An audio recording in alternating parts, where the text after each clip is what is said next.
according to the framework that Father discussed last week and again today, of looking at the moral object, the intention, and the circumstances. So first, the moral object. Point 1755 of the Catechism says that the object of choice, sorry, it should be the object of the choice, can by itself vitiate an act in its entirety. So in this case, the object cannot be bribery, as it is, as Judy said, morally wrong to bribe. So for the action to be upright, the moral object could be to continue the business that supports the 300 employees and their families. As to the intention, again, going to the Catechism 1752, the end in view or the intention aims at the good anticipated from the action undertaken. So in this case, the intention is to save the livelihood of the 300 employees of the business.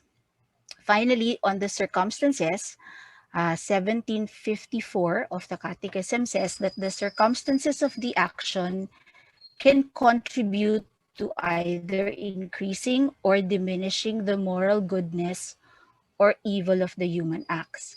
So the circumstances that we could pick up from the case is that there was really no option on the part of Mr. B other than to pay the bribe, meaning we assume that he has exhausted all the other means in order to close the case or to settle it. So the threat to the livelihood of the 300 employees is also, as narrated, as stated by Judy, imminent. It was a real threat.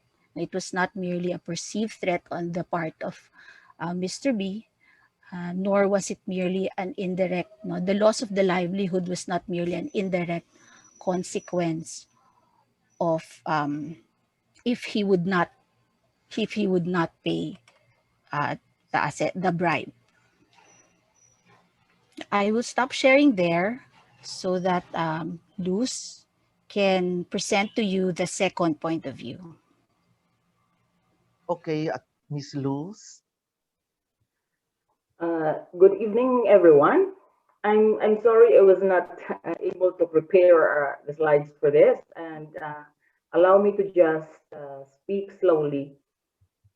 Okay, we have decided on the same moral object, and that is to continue on the operations of the business in order to save the livelihood of the 300 employees. But then I would like to present another side. I don't know how feasible this is, but I would just like to bring this up. The intention that I have presented to Judy and to Ellen is to challenge the reasonableness of the final tax assessment of the tax examiners by filing an appeal for reconsideration within the tax entity or by filing a graft case against tax examiners in the ombudsman. Um, I have mentioned here some the circumstances.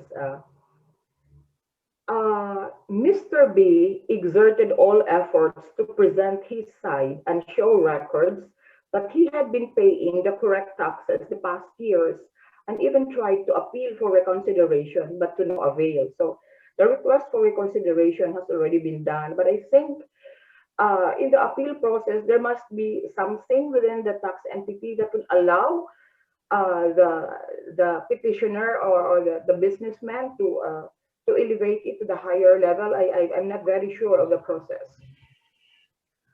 But the circumstances was also given in the case. So on the reason on why I suggested for the filing of the case, the company finances could not afford to pay the tax assessment as mentioned, which was unreasonably high and unfairly slapped against this company by some tax examiners. So given the facts of the case, I am of the impression that the businessman prepared his financial statements properly. So I think if the financial statements are prepared properly, I think They should give him the courage to really fight for his rights. The reason why some businessmen, maybe, I'm saying maybe, on why they resorted to bribery is because their financial statements maybe cannot stand scrutiny, meaning that there could be some loopholes there. That's why they're willing to pay the bribe, so they won't be asked to explain anymore. So if the company closes, another circumstance, if the company closes due to bankruptcy, 300 employees will lose their job to the detriment of their families. So really, there is a need for the businessman to really fight for the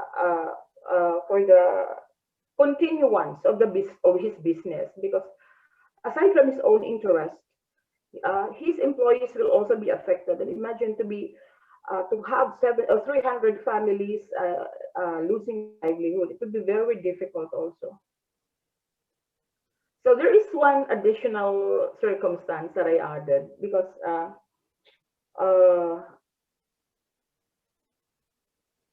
it's mentioned that I added here that in the case it is said that the filing of the paying of the tax assessment and the additional and the penalties would render the company bankrupt. So I'm just thinking of a situation that the filing of a case maybe could allow the businessman to buy time. Because during the pendency of the case, if I'm correct, Ellen is there, he's a lawyer. I don't know if during the pendency of the case, maybe the assessment cannot as yet be executed because it's not yet final and executory because there is a pending case. So that period may give the businessman and buy time to because I think it would be less costly the legal fees, the legal expenses at this point in time may not really be as much as paying the penalties, paying the tax assessment, because it was mentioned in the case that it could result to bankruptcy. But I think the legal fees would not result to bankruptcy. So that's why I am considering these circumstances, because the businessman can buy time. So maybe during this period that the tax assessment has not become final and executory, he can still go on with his business and maybe improve on his operations and generate some more income.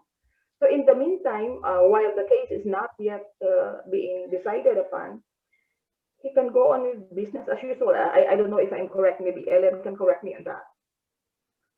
So that's how I looked at the case, because bribery is something that is really very difficult to accept. And if that practice will continue until the end, then what's going to happen to our society?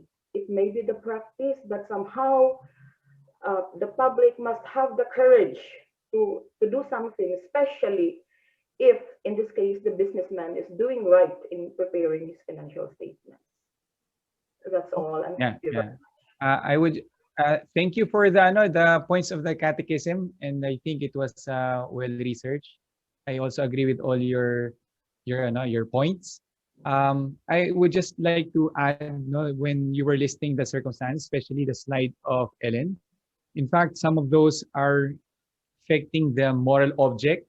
There has been all the other means now exhausted, and so this is what they really do, and this is good. No, it's the survival of the business. Now, all the other things will have to be really studied. Meaning, it cannot be, as Luz was mentioning, it's going to simply said just like that, that they did everything because there are financial statements. The thing is, the case could not exhaust all the possibilities. But if a person will do this, he's the owner, in fact, is trying to do what I mentioned earlier, the double effect. It's proportionate because 300 jobs are at stake, and we are in a third world country, and maybe if you add, we're in a pandemic, etc. So I think it was a good thing. The moral object is not really to pay the bribe, but it is to survive. However, as you were mentioning, many other things have to be studied. Yeah. Okay. Yeah.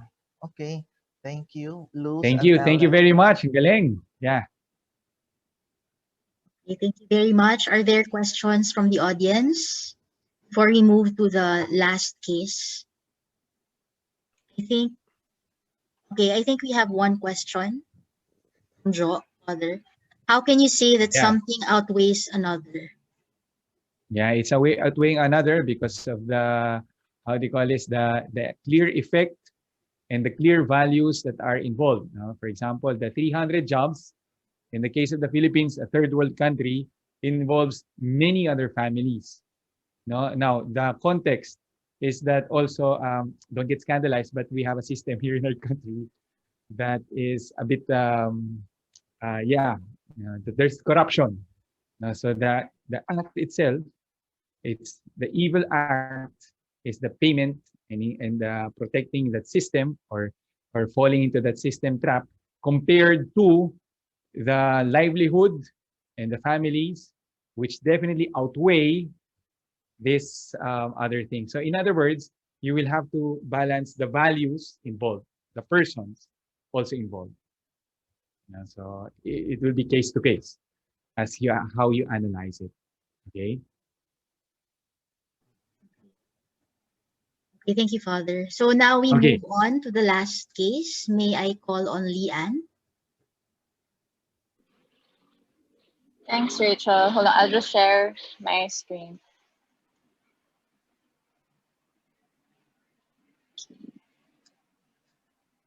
Can you see my screen?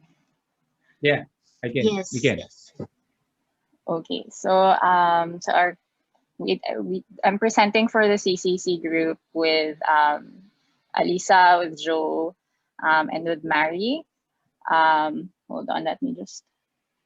Okay, so I'll read our scenario.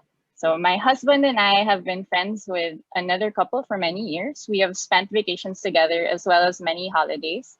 My friend and I are very close, like sisters. Recently, a mutual acquaintance who knows my friend's husband well told me that he has been cheating on my friend on and off for years with someone who once worked with him. I know that if I reveal this information, my friend will take their child and leave her husband. Do I sit on this information and pretend the affair isn't happening, or do I tell her?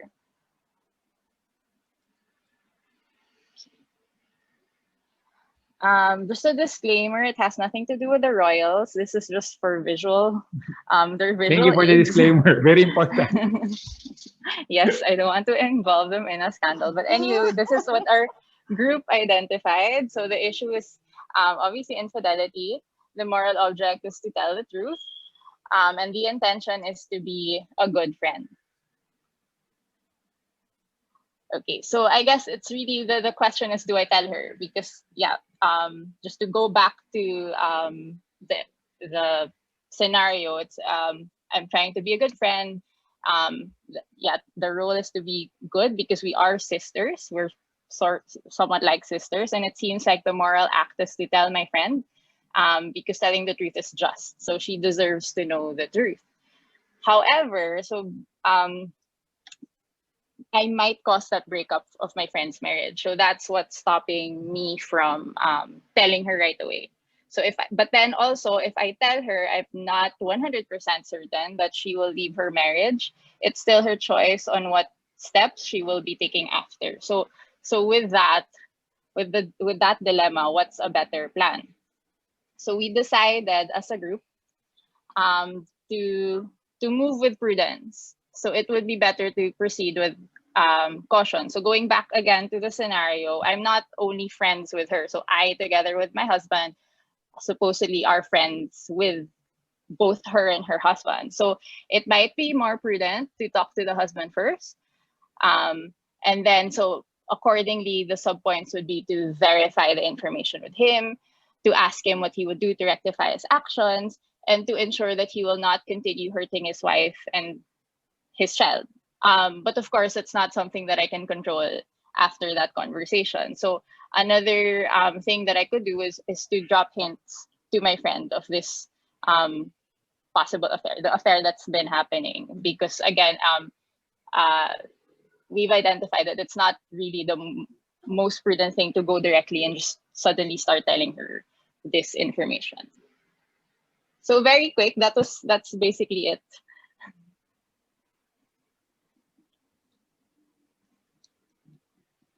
From our group. Yep. Any comments, Father? Yeah. I have a different view. This is my opinion. Okay. Um, okay. The moral object.